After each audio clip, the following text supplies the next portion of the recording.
back to Literally Heinous. We have a very special guest on today. We're going to talk about the show about nothing, Seinfeld.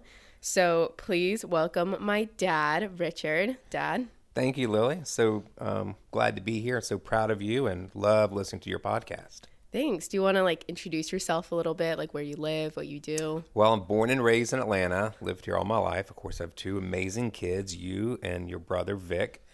Married Monica Maslia in 2016, and we're celebrating our anniversary in November. And I'm a huge Atlanta Braves fan and a huge Seinfeld fan, among other things. Amazing. So can you walk me through, do you remember the first time that you heard about Seinfeld? How old were you and how did you get into it? Well, let's see. It came out in I think the pilot was 89, and then I think the series started in 1990. I didn't really follow it at the beginning, didn't really hear much about it. I knew who Jerry Seinfeld was, but didn't really pay much attention until probably about the 1992 or 93. So I was in my, late 20s at that point. And it just started to really catch on. So I think from 93 on to the end, I became addicted and started watching every episode. But it wasn't at the beginning. It was about year three or four. So did you have any friends that would watch it with you? Did mom watch it at all? Yes, she did. She did. And I don't remember having a lot of friends I don't remember it being a show talked about. I remember everyone at that time was talking about Melrose Place. And that was a huge show. But this was not like that. It really got more attention as the show went on, and really, of course, the afterlife of it too. But it wasn't something we all talked about. Okay. So, and I, all my memories of Seinfeld was always that, oh, my dad watches that show. That's my dad's favorite show. So have you just been consistently watching Seinfeld since you started? You never stopped watching it? Pretty much. I mean, from 1993 on, watched every episode and became addicted to it, and always looked forward to the next one, and was so sad when they ended it, but I got it. And then watched the reruns when they were on, when it went to syndication, and then I had I think your mom bought me the DVD set way before YouTube. So that was when you could watch a lot of the bloopers and interviews, things that you can easily see now, but you couldn't then. So that was really cool. So we did watch a lot of the DVDs, and then eventually it was on all the time, so we could always record it and watch it. Yeah, I remember when we had DVR and on demand, and we would record stuff. There was always Seinfeld. Always. Yeah. And you would you show me clips. If I was talking about something that happened in school, you'd be like, "Oh, there's this one episode where Kramer," and I'm like, "Dad, I don't care." But now when I send them to you, you laugh and you enjoy them. I know. Yeah. So I never really cared much for Seinfeld because I just assumed that if it was something that you liked, then I wouldn't watch it. Right. But then when it came on Netflix, I Jack, my boyfriend, was watching it, and I was like, oh, maybe I'll just start watching it too. And it's been my going to bed show for a year, which is nice, but I always fall asleep during episodes. So sometimes I still miss, I haven't seen all of them. So if you had to guess, how many times have you seen each episode? I would think probably at least 3 or 4. And then so many times I'll see clips, they always pop up on YouTube. And so I've seen many, many, many clips too, but probably each episode 3 or 4 times. Okay. And summing it up, why do you like Seinfeld so much? I think you've got 4 outstanding characters. They're all so funny. Of course, I love Kramer. He's my favorite. And when you sit there and you watch the news, and the news is always so depressing, you can always turn on Seinfeld, just kind of forget everything and enjoy the silliness of it. And I think I've just always loved that. Okay. And what's your favorite episode? There's a couple. One of mine is called The Voice, and The Voice is actually because Jerry is dating a girl, and when she's hungry, her stomach makes these funny noises, and that's The Voice. But the best part of the episode to me is in it where Kramer hires an intern named Darren, and he's an intern from NYU, and I guess Kramer submitted something saying that he owns Kramerica Industries, and it's a worldwide company, and so he got a job with him there. But basically, he's just his assistant. He answers the phone for him. He makes reservations at the coffee shop, which I don't really think you need to make reservations for Monk's Cafe. Yeah. And it's just funny things. They trying to solve the world's energy crisis, and of course that fails. And then at the very end, he's like, "How about ketchup and mustard in the same bottle?" And it's like, "Oh my God, Mr. Kramer, that's amazing." So that one is really funny. Another one is called the Deli Slicer, where Kramer gets this incredible slicer. I think you've seen that one. And he slices meat so thin you can't even see it. That's what he says. And Lane borrows a slicer, and he's always wearing a meat butcher white coat. And that's the one where it's a long story, but I know everyone's seen it. Where George has to get another picture of his boss without his shirt on because he did something to his other picture. Long story. So Jerry's dating a dermatologist who's played by Marsha Cross, a former Melrose Place alum, and he does something to piss her off, and so she decides not to do this health screening for cancer. So George is freaking out because he's got to get that picture, and in walks Kramer with his white coat on. He goes, "Hey, you can be the doctor. Go in there and take a picture of my boss without a shirt on." And he's like, "What kind of scheme are you cooking up?" He goes, "Please do it, please do it, please do it." So Kramer goes in there and he takes the picture and he comes out and he says, "George, we got a problem." He goes, "What? Did you get the picture?" He goes, "Yeah, but there's like a mole on his shoulder." He goes, "I'll just send him to a doctor. He can go look at it." He goes, "Now, why would I, a Juilliard trained dermatologist, send my patient to another doctor?" And he says, "But you're not a dermatologist." But he doesn't know that, and I don't want to betray his trust. Just a funny line. So yeah, that one was great, and also the Merv Griffin show, where Kramer finds the old Merv Griffin set, which is almost before my time, so I know you haven't heard of that. And he would have a talk show. He would host a talk show in his apartment. So anybody that came over to visit Kramer would be like, "Hey, George Costanza, come sit down here. Tell me, what's been going on with you?" Kind of like the Tonight Show. Because you always talked about the Juilliard trained dermatologist one, and I like knew that bit, and then when I finally got to the episode, I was like, "Oh my god, Dad, I just got to the Juilliard episode." It's so funny. It's so silly, but it is so funny. Yeah, and it's just like my favorite kind of humor is like the subtle humor, and it's just like that one word or that one phrase that just slightly like makes like an uptick, and that makes it funny. Like Juilliard trained, like. Course it's ridiculous. Yeah, it has nothing to do with music. Yeah. Gosh. So like Seinfeld is famous for having that like ABC timeline, and it's like I studied improv in college, and we would talk about like a Herald set where we would have like a long form improvised play kind of for 20 minutes, and there's be like an A plot, B plot, C plot. Each scene would like be the A plot, the next scene would be the B plot. And then like halfway through, they would start merging them and be a wave. Exactly. And they get resolved at different points. And so that was interesting. Like when I was kind of doing research for this, like learning about how like the different subplots, of course, the Kramer plot, the Elaine plot. But then what Larry David did that made it special is like a lot of them didn't have resolution. And so watching interviews with Jason Alexander, who plays George, he expressed confusion. He's like, well, why isn't George's subplot getting resolved? And Larry was like, that's the funny, because George doesn't get anything resolved. Right. He just like screams about it. It just sits out there, hangs out there, yeah. So I like that part a lot too. So as a Seinfeld fan and an avid eBay user, what is the craziest thing you've done as a fan? Many years ago, I bought a script from the episode The Parking Spot, and it was autographed by all four of them. Okay. All four of the co-stars. So, yeah. And it's funny because I'm on several Facebook sites, and I've posted a picture of like, "Oh, that's fake, and they're all like just tearing into me saying, anybody could get one of those. That's just a copy. But it really was real, and I got the certificate of authenticity of it too. So that's the only thing I have looked before to see if there's like props or things like that, but would love to find just something like that was hanging on Jerry's wall, the refrigerator, but not hard to be found. Why was there so much cereal in Jerry's apartment? I think he liked cereal in real life. I don't know. I mean, I've looked into that before, and because like he's a big Superman fan in real life, and there's a lot of references to Superman. So I think he probably likes cereal, and that's why he put it there. He also likes the Mets. There's a few things related to the New York Mets in his apartment. So I think that has to do with him personally. Okay. I've just always wondered that. So let's talk about life on set. So obviously Jerry Seinfeld and Larry David were the creators of the show. And if anyone else is like me and didn't really know, like I kind of for a while, maybe this is dumb, just thought that like Jerry Seinfeld, like he was just the star of the show and like that was just kind of it. But he really was like the co-creator of it. Like he did so much of the show. So I do have to give credit where credit's due. Can you talk a little bit about what some of the other cast or main actors were like on set? Just from what I've read, Kramer, Michael Richards, was just a perfectionist and worked as hard, if not harder, than anyone. And when you see a lot of the bloopers, like Elena's cracking up in some of the bloopers, you can see he's kind of getting frustrated. And I've read some interviews from several guest stars, and they said he takes things so seriously. And when he's, falling down and making crazy noises, he's practicing it over and over and over, even into the last season. So the way he slides, the iconic slide into Jerry's apartment, he practices it before they shoot it over and over again. Other cast are just sitting around, hanging around, just waiting to shoot, and he's out there just working so hard. So as goofy as he is and a character, totally opposite, takes it very seriously.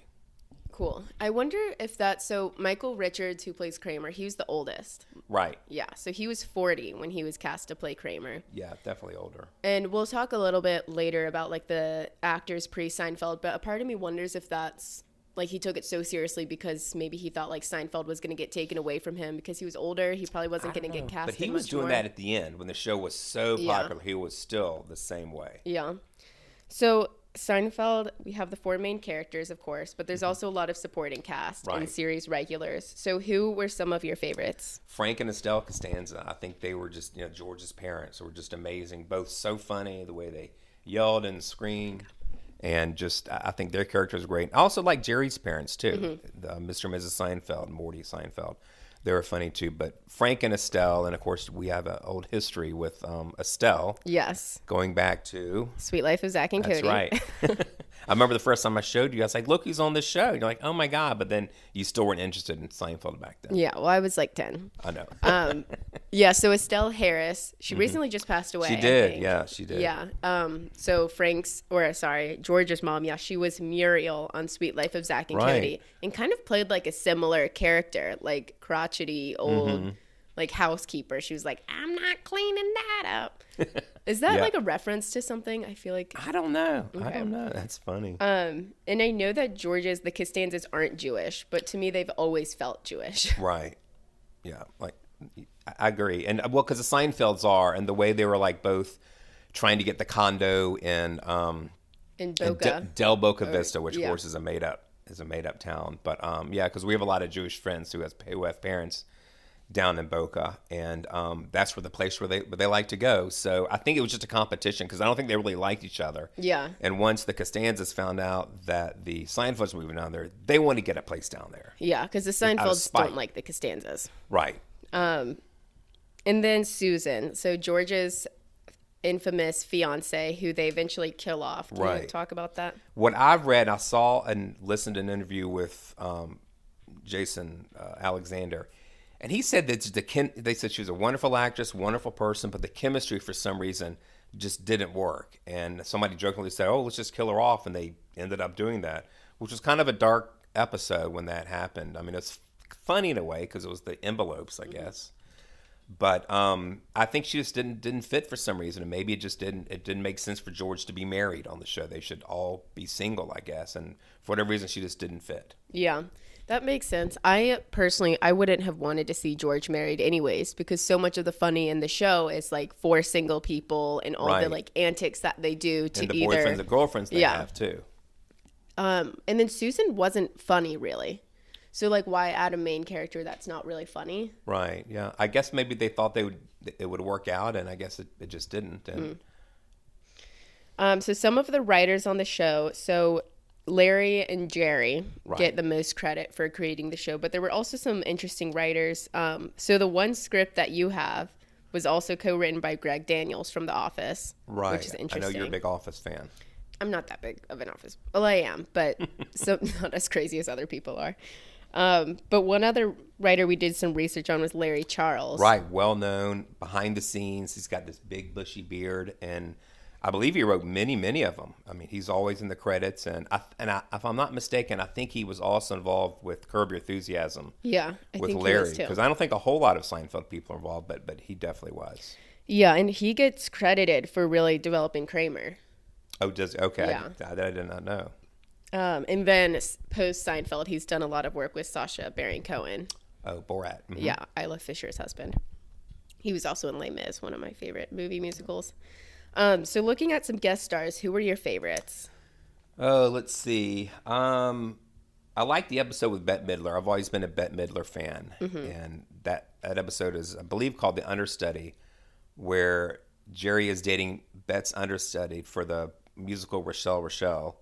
And they're playing a softball game, and George runs over Bette Midler and hurts her. And everyone thinks he did that on purpose so Jerry's girlfriend could then take on her role. And at the end, Kramer's in love with Bette Midler. and he's so mad at Jerry and George thinking he set this thing up, and she's like knocked out and like almost unconscious, and Kramer's like, "You're the wind beneath my wings." Just so funny. She's looking at him like just like he's nuts. Yeah. That one, and then also because I'm a baseball fan, the Keith Hernandez episode, The Boyfriend. That's a 2-parter, and that's where Keith Hernandez dates Elaine, but Jerry's also kind of obsessed with him because he was his hero from because he's a big baseball fan. So I like that one. That was a funny episode too. Yeah. The Wind Beneath My Wings is a reference to Beaches. Beaches, of course. A movie that you showed me, which is literally the saddest movie of all time. It is. It's a great movie, but it is very sad. No one really like talks about it anymore. Yeah. Like I haven't met a lot of people my age that have seen it. It's just like, why watch something to cry? I know. Almost. Like, why would I do that? Yeah. Okay, so going back to Larry David and Jerry Seinfeld with their dynamic. So Larry David leaves Seinfeld after season 7. So Jerry heads 2 seasons by himself. What do you think that did for the show?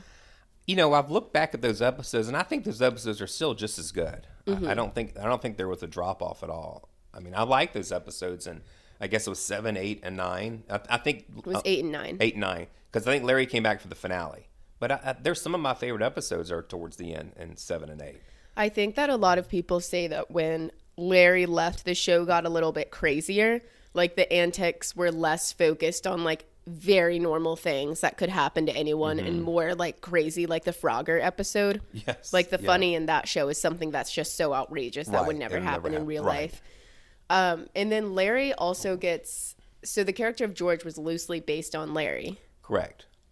Yeah, and just being like really outlandish and really reactive. And there were some things where there was one where, and it happened to Larry David, where he got fired from a job, and he showed up for work the next day as if it didn't happen. That's one of the scenes where George gets fired. I can't remember which job it was, but he showed up. Oh, because he cussed out his boss. He must have had some other job lined up, and he's like, "George, we fired you." He goes, I was just kidding. But that really happened to Larry David. Yeah, and of course Kramer was based on Larry David's neighbor, Kramer. Kenny Kramer. Yeah. Who to this day is still doing tours in New York City. Yeah. The Kramer Reality Tour, I believe it's called. And also the Soup Nazi in real life was based off a real life That's soup. right. Yeah. Some guy named, I can't remember the guy's name. We can look it up. I think he's still alive and still doing it. But he still like markets as like, anybody changed it like soup. Something not Nazi, the guy obviously. in New York, because the Soup Nazi, Larry, I can't remember his name, but he still performs that everywhere. He's appeared on shows. He's made a living doing that. Has admitted that. The soup guy, Soup Nazi. They got the actor that portrayed him. I think he like sells soup, like I don't know, and he makes appearances. Where's that white coat? Oh, he's on like Cameo. Yeah. Oh, a Cameo, of course. I know. What other like E-list celebrity? Exactly. Well, but you know what? You make $250 here and there. It's such a good way to make money. Yeah, you just sit at home with your computer. Yeah, it's really easy. Not that I've done it. And imagine all the crazy Seinfeld fans like me that if someone ever sent that to me, like, oh my God, here's Soup Nazis and Richard, happy birthday. No soup for you. That would, people would pay for that. People definitely pay for that. So Seinfeld always gets compared to Friends. Right. Not that, like, I guess maybe on paper, 2 comedy sitcoms based on a friend group in New York City that was on primetime television in like the 90s. Same network, back to back. Yeah, I don't know why. I just don't see many similarities because the Friends group is a little bit younger and they all like halfway date each other and they're roommates and this and that, where none of them are roommates on Seinfeld. They're older, more established in their careers, I guess. Well, actually, George and Kramer really don't have careers. But I think that's why. I think they were just, they were on the same back to back. And I think that's why they're on the same time. But I just don't see a whole lot of similarities. Yeah. And the Seinfeld cast was older. So Julia was 28. Jerry was 35. Jason was 30. And Michael was 40. So I think that kind of has to do with, I think that Seinfeld has like a little bit mature sense of humor, whereas with Friends, the cast, they were all in their mid-20s. Right. Except for Lisa Kudrow and Courtney Cox, who were 30. I am not a huge Friends fan. I don't find most of the characters to be, like, not very funny to watch. But the jokes in it, like that whole, like, pivot bit, they don't know that we don't know. Okay, cool. But Seinfeld is a little more subtle humor sometimes, in my opinion. So So let's talk a little bit about the actors like before Seinfeld. So Okay. Jason Alexander is a classically trained actor. Right. I think he's a phenomenal singer. And I had never heard of him other than him being on Pretty Women. But I think, did you say he won some awards? Or Yeah, he was... the year that Seinfeld aired, he'd already won a Tony. Like he won a Tony in 1989 for Best Actor in a musical. So he's very accomplished, classically trained actor. And you even mentioned that with the voicemail bit. Right. There's a scene where he's trying. He knows the girlfriend's trying to break up with him, but she has invited him to this gala, and he knows that once she calls him and says we're broken up, he can't go to the gala, so he's avoiding her. So he sets up this answering machine message to avoid her call, where he's singing the song from, Believe It or Not, I'm walking on air. Believe it or not, I'm walking on air. Believe it or not, George isn't at home. Please leave a message at the beep. So when he recorded that, they said, you've got to do it over. It's too good. George cannot sing this good. So he had to really, I don't know if the term is dumb it down, but basically make it as bad as possible. So he had to do it several times so they could say, all right, that's bad enough for George, because he's such an amazing singer. Yeah. And I watched some interviews with Jason Alexander too, and he really is like pretty soft spoken, like very mature, like very... He is nothing like George. Yeah, definitely nothing like George.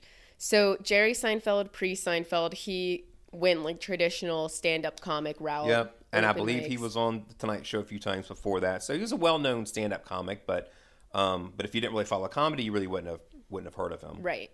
And then Julia Louis-Dreyfus, Elaine, she also took a pretty standard like improviser route. So she went to Northwestern. I think she was on Friday some or SNL briefly. She was on SNL she really like the dream, honestly. She went to Northwestern, was on an improv team. I think she didn't graduate, and she went straight to SNL, worked there for a few years, and then did Fridays, and then auditioned for Elaine. And she did a couple of movies. She was in the Christmas Vacation movie where she played the uptight neighbor Margot that lived next door to the Griswolds, but was not very famous. Yeah. And of course she comes from a billionaire family. Right, the Dreyfus family. Yeah. So. And then Michael Richards. So what was he doing before Seinfeld? He was on Fridays too, and if you look back on YouTube, you can see scenes with he and Larry David both there. So they know each other from that. I don't think he was on Saturday Night Live, but I think he was doing the improv stuff, kind of like these other guys were, and definitely on Fridays. And a couple of movies here and there. He was in a John Ritter movie, but he really wasn't famous until Seinfeld. Right. So with a common thing that gets talked a lot about with Seinfeld is like the residuals and how much the cast is getting paid. So what can you tell us? From what I've read, the Seinfeld cast, they do get residuals, just like I think everyone from TV shows now, including if you're at a little guest star. I've seen interviews where somebody goes, yeah, I get $10 a year from that one word I said. So they get residuals, but they do not get royalties. All the royalties go to Larry and Jerry. And they made hundreds of millions of dollars when it went syndicated. And I know Jason was upset, but I guess that was the deal they signed, where the Friends group guys get 2% royalties, and I think they make $10 to $20 million a year off of royalties, in addition to residuals. It's two different things. So they own part of the show, where the only owners of Seinfeld are Larry and Jerry, period. Yeah, so when the Friends cast started, I think after they filmed the first season, something along those lines. David Schwimmer, who played Russ, and I think he was kind of poised to be the lead of the show. He gathered the group, the rest of them, 5, and said, like, we need to go as an ensemble cast. And in Matthew Perry's decrepit memoir, he basically was like, wow, this guy's an idiot. Like, he wants to split all the money with us.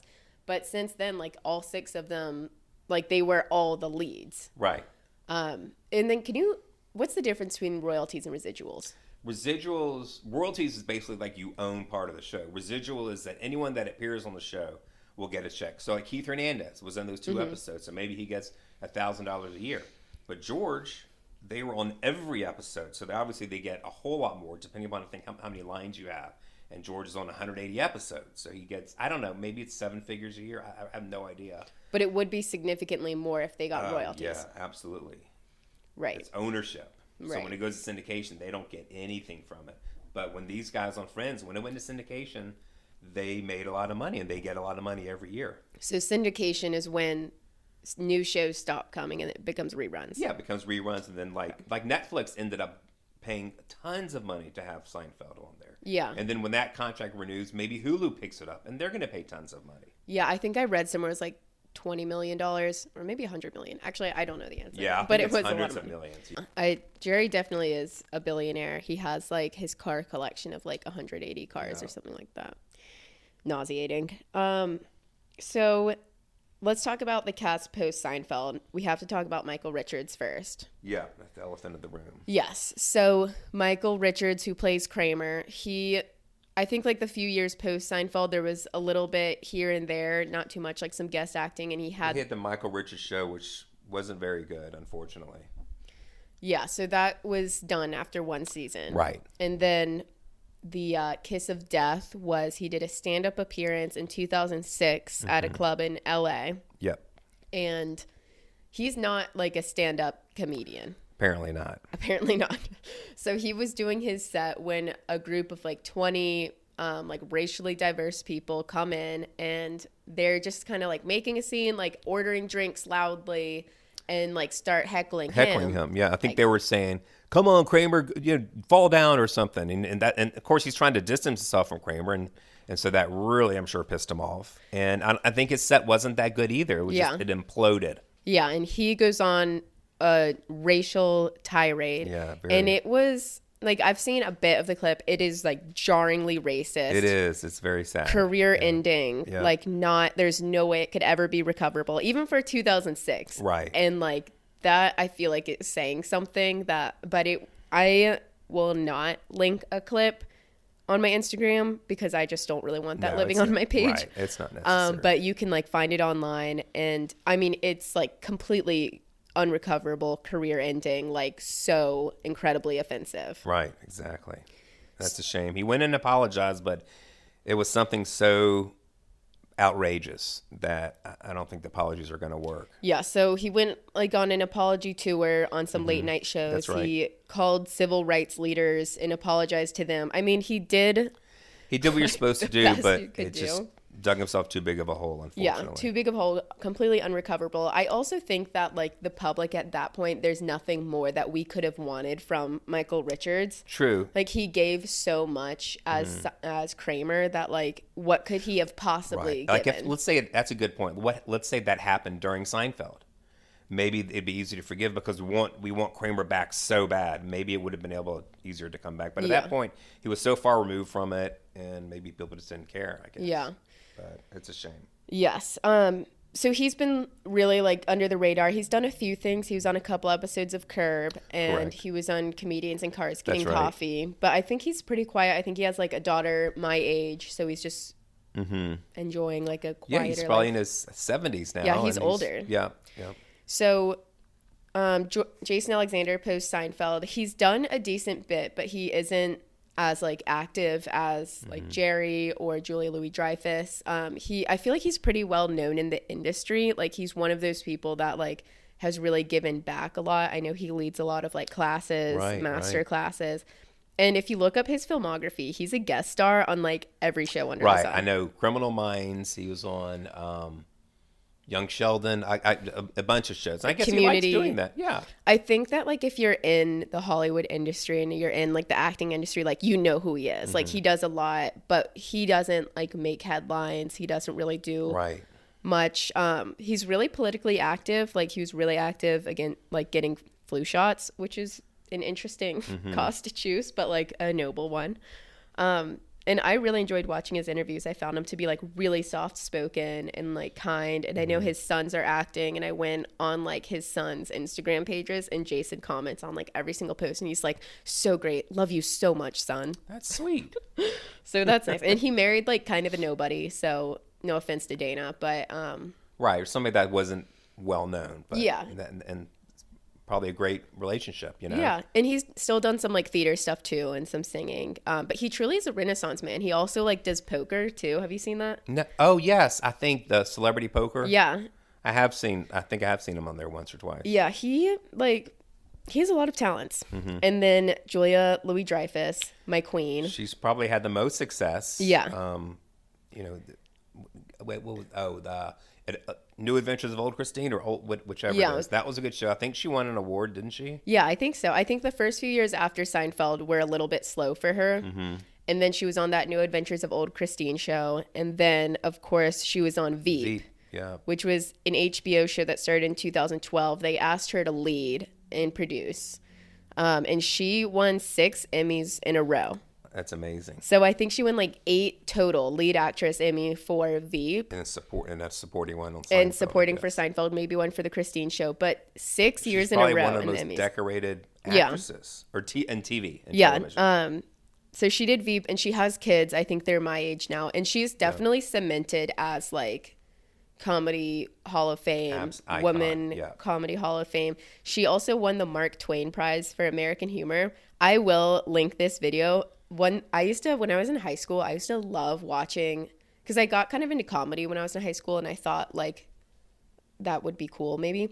And her acceptance speech, and I didn't even like know who she was really, except I knew she was in Seinfeld, is literally like one of my favorite videos of all time. It was really funny. And then Jerry, of course, post Seinfeld has done a lot. He did the B movie. Of course, the B movie. And he does his stand up still, and he's very good, very successful at that.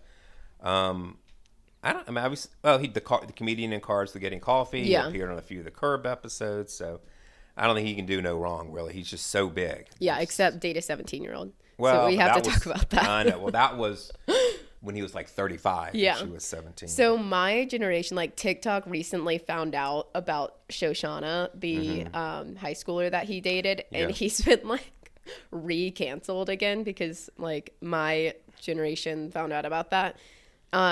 So yeah, we have to talk a little bit about that. Okay. So he, in the height of Seinfeld, he started dating Shoshana Lonstein, something like that. She's a Jewish girl. And they started dating in the middle of Seinfeld. Did that elicit like a media fanfare? You know, I looked before this. I looked it up again, and there's like he's on the cover of People, and there's a picture of him saying, "Oh, look at his new romance." 35 and 17, but they're not. But people didn't say anything like, "Oh my God, this is so taboo." Whereas I think they really would now. But yeah, people eyebrows were definitely raised, but not like I would think now. I think now it's now that's 30 years later. I think now it'd be a little bit different. Would be really different. I mean, people are at Billie Eilish's throat for dating a 30-year-old when she's 21. In her 20s, yeah. So the fact that they met and started when she was I think what this article said was they met in high school and then officially started dating when she was in college. Maybe they just said that to make it look a little better, but still, that's and it's funny because he was 35 on the prime top of his show and everything, and he couldn't find anyone his own age. Yeah. Or close to it. Even 10 years younger, 25. Yeah. That's uncomfortable. But they did date for 4 years and then broke up. And then shortly after, he met his wife, Jessica, who's age appropriate. Yeah. And they've been together for like 20 years. Yeah. They've got, I think, 3 kids. Yeah, 3 kids, like around my age. So, yeah, I guess that's kind of like an interesting note. But it wasn't a huge deal back then. I mean, I don't remember them talking about it that much. Yeah. So there's that I think has like soured my generation's view of him. And then there's also this video of Kesha. Do you remember that singer? Of course. Yeah. Where he wouldn't hug her. He wouldn't hug her. And it's not like a bad video. It's just uncomfortable to watch. It's like one of those secondhand cringe. Like I think he's one of these. Maybe he's like a germaphobe and he didn't know her and didn't want to touch her. Yeah. And he didn't know she was famous, but I don't know if he was so famous then. I don't know if he would have cared who she was. Yeah. But I don't know. So that was kind of my reputation or my like image of Jerry Seinfeld, like going into the show. And of course, B movie, like he gave us one of the greatest films of all time. Cute movie. And Michael Richards was in that too. Yes. And Patrick Warburton, who plays David Puddy. But also I think that like in researching for this and like seeing like how much Jerry Seinfeld like actually did for the show, like he wasn't just the stale, arrogant, straight man lead actor. Like he also wrote so many of the episodes. Oh yeah, he was the creator. And I think that's why, again, going back to the royalties, he wasn't just an actor on the show. He was a creator. We're all the Friends guys. They were all actors, and I guess they all got together. I'm sure in hindsight, I know I'm kind of going backtracking, but I'm sure in hindsight, some of those other Seinfeld characters wished maybe in season 2 they said, "All right, we're not coming back until we get." But they probably didn't think that, didn't know how successful it'd be. Yeah, the show didn't really gain success until like the 4th season, exactly. 3rd or 4th. And also I know the Friends cast, they were pretty collaborative. Like they wrote a lot, and I don't know like how much Elaine or how much the rest of Seinfeld cast did. But it's also like worth noting, like you can have the greatest writing in the world, but if you don't have the actors that can like pick up on the subtleties and delivery. And Seinfeld had both. They had these incredible writers and these amazing performers that could deliver the lines. Yeah, and I can also just respect Jerry as a person who like has this show about him, knowing that he is the least funny and least interesting character. And least talented. Yeah, I mean, you see him breaking characters so many times, or almost about to break character. It does kind of like speak to his character for me, and like I could see how, even if it were me, like if I had a show where I'm the creator, this is my show, I would want to be the funniest and most interesting character, because like it's my show. I would want to play the funniest parts. I would want to have the most interesting storylines. But he was more than okay with having those three characters be like the funniest characters and the most interesting. Well, you saw that worked well, and the better it worked, the more money for him. Not that it's all about the money, but the more successful the show got. Yeah, was with those three really being funnier than him. Yeah, it's like just everything, just the facial reactions or just their faces that they make. I found this one clip on TikTok that like I literally watched it like 10 times in a row because of Elaine's face specifically. Jerry's like, yeah, well, I was walking around naked, and Elaine goes, that is not a good look for a man. That sounds just like her. And she's like, a woman's body, it's a work of art. Oh my God, that is funny. Her face just like cracks me up in it. Like it makes me laugh so hard. Okay, and then, so moving forward, what kinds of jokes and what bits do you think that like were okay in the 90s in Seinfeld that wouldn't pass by today's standards? Okay, I know. Well, the one about the outing, I think it's called the outing, where the new NYU reporter overhears them. She's eavesdropping on Jerry and George. They're saying, hey, this lady's listening to us. Let's just say that we're gay or something. They make up this thing that they're lovers or whatever. And then it turns out that she's going to be interviewing him. He's like, wait a minute. Oh, you're the girl from the diner. No, we're not gay. Not that there's anything wrong with it.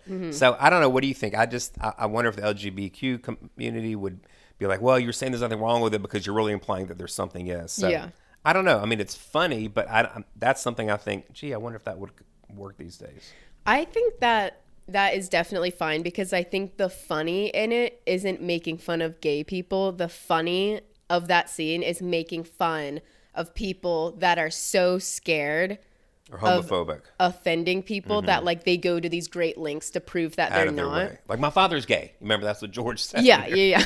We're like, no, like my second grade like buddy, like he's gay now. Like I'm not homophobic. It's more so like making fun of these people that make out of their way this like grand gesture when it's really like not that big of a deal at all.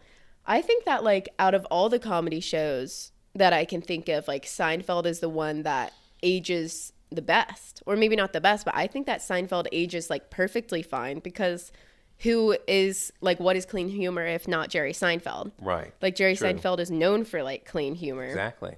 Which is like observational comedy. What's the deal with airplane food? Like self-deprecation, like stuff that's like very can withstand the test of time, versus like some of these other comedians like Chris Rock or like Jim Gaffigan, who can like get themselves into quandaries.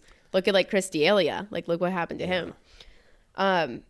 So I think that, and also like with, if you don't mind if I generalize you, but your generation like thinks that like my generation of like Gen Zs are like so easily offended all the time. Right. Politically correct. And when it's not necessarily the case, like older people think like, well, you can't make jokes about gay people, period.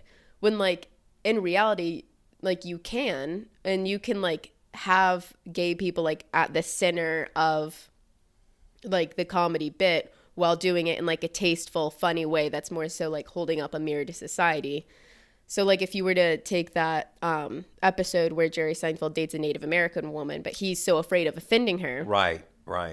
And there's the point where he's like, oh, should I make a reservation? Like he's scared to say the word reservation.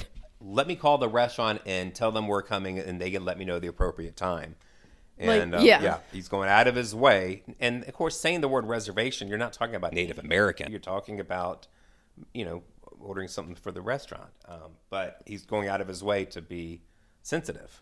Yeah, so the funny in that isn't Native American people. The funny is the white person who's so overly cautious. And I think that that's why that can pass for today. I think shows like The Office that are like blatantly, like Michael is blatantly like saying offensive things. But I guess you could debate like, is the funny about like the minority in question, or is the funny the white person who's so outlandish that like you're kind of making fun of like the ignorance of somebody else. So I think like Seinfeld ages really well compared to The Office, and How I Met Your Mother too. Like I think like I watched some How I Met Your Mother episodes today and I like kind of cringe a little bit. And one thing I want to mention too, we were talking about, okay, so at the end of the season, that I think that's the end of the series. That's when I think the other stars were getting upset about the royalties because they'd gone into syndication. And so the last season, Jerry and I guess NBC or whoever's in charge agreed to pay each supporting character $1 million an episode, which was 24 years ago, which is like really almost unheard of. I think they get it. They probably get it now. And that was to kind of like make up for it. So they each made, $20 million. And I think you and I were talking before about, one reason why it's so popular, I think, because it ended on top. And that next year, which would have been a 10th season, they offered Jerry $100 million to do another season. He turned it down. And I think he turned it down because he wanted to go out on top. Yeah. And didn't want to hurt the legacy where people years later saying, yeah, great show, but God, that last season was really bad. And I think that's why it's still so popular, because it's good up until the very end. Yeah, I think what makes Seinfeld unique, one of the things, is that Seinfeld really does only get better, in my opinion.